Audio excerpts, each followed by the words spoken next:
ساڵی 2022 ساڵێکی باش بووە بە نسبەت وەبەرهێنان لە هەرێمی کوردستان. ئەم ساڵ ئێمە 89 مۆڵەتی وەبەرهێنان بە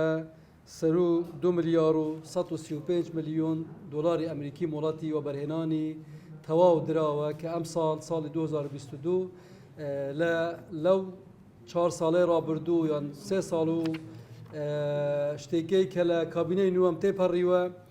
باشترین ساڵ بووە بۆ پێدانی مۆڵەتی وەبەرهێنان لە هەرێمی کوردستان کە 89 مۆڵەتی وەبەرهێنان بووە. هەروەها ئێمە 401 پرۆژە لە فەرمانگەکانمان پەسەند کراوە. لە ساڵی 2022 ئێمە سەرجەم فەرمانگەکانی وەبەرهێنان لە پارێزگا و ئیدارە سەربەخۆکان کرانە بەڕێوەبەرایەتی گشتی بۆ ئەوەی بتوانین بواری وەبەرهێنان لە هەرێمی کوردستان لە هەموو ڕوویەکەوە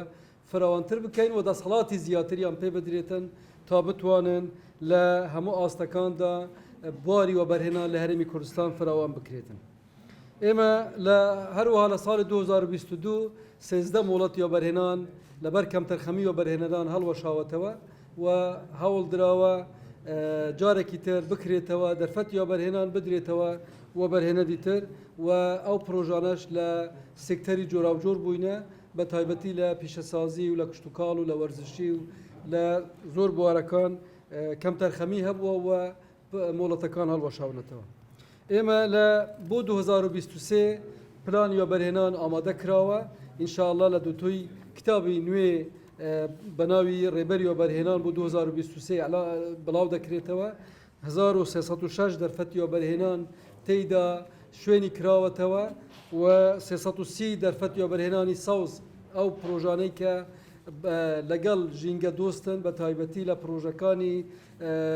وەکو بە عەرەبی پێی دەگوترێت تاقەی متەجەدیدە وزەی نوێ بووەوە کە ئەمڕۆ ئاراستەی جیهان بەرەو ئەوەیە زیاتر ئەو پرۆژانە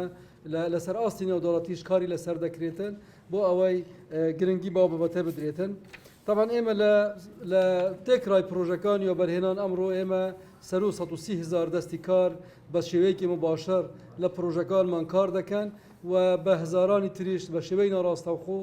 لە پرۆژەکانی وەبەرهێنان کار دەکەن. هەوڵیشمانداوە زۆربەی هەرە زۆری ئەوانەی کە لە پرۆژەکان کار دەکەن بە پێی بڕیاری ئەنجومەنی وەزیران بەلانی کەم لە 175 لە دەستی کاری ناوخۆیی بێ. هەوڵ دراوە زیاتریش لە 175 لە دەستی کار لە ناوخۆی هەرێمی کوردستان بۆ ئەوەی ئێمە بتوانین لە ڕێگای کەرتی تایبەتەوە لە ڕێگای پرۆژەکانی وەبەرهێنانەوە یارمەتی دەربین بە دۆزینەوەی هەلی کار بۆ دانیشتوانی هەرێمی کوردستان. طبعا لە 2022 کار لەسەر نوێکردنەوەی یاسا و ڕێنمایەکانی وەبەرهێنان کراوە. ئێستا چەند بۆردێکی تایبەت لەسەر نوێکردنەوەی یاسا وەبەرهێنان لە دەستەی وەبەرهێنان و فەرمانگەکانی وەبەرهێنان دروست بووینە پێداچوونەوە بە سەرجەم یاسا و بە سەرجەم ئەو ڕێنمانە دەکەن کە ئەمڕۆ ئێمە کاری تێدا دەکەین بۆ 2023 لەگەڵ چەند شارەزایەکی نێودەوڵەتی هەوڵ دەدەین ڕەشنووسی یاسا وەبەرهێنان دروست بکرێ بە شێوەیە کە لەگەڵ ستانداردی جیهانی ئەمڕۆ بگونجێتن تا بتوانین لە ڕێگەی وەبەرهێنەرانی ناوخۆیی باشترین جەزب بۆ استثمارات بکەین و هەروەها بتوانین استثماراتی ئەژنەبی زیاتریش بۆ هەرێمی کوردستان ڕاکێشین و ئێمە لە 2022 لە ژمارەی 89 پرۆژەی وەبەرهێنان تەنها 2 پرۆژەی وەبەرهێنانی بیانیمان هەبووە کە ئێمە پێمان وایە ئەم ڕێژەیە کەمە پێویستە ئێمە کاری زیاتری لەسەر بکەین و جەزبی زیاتری استثمارات بکەین.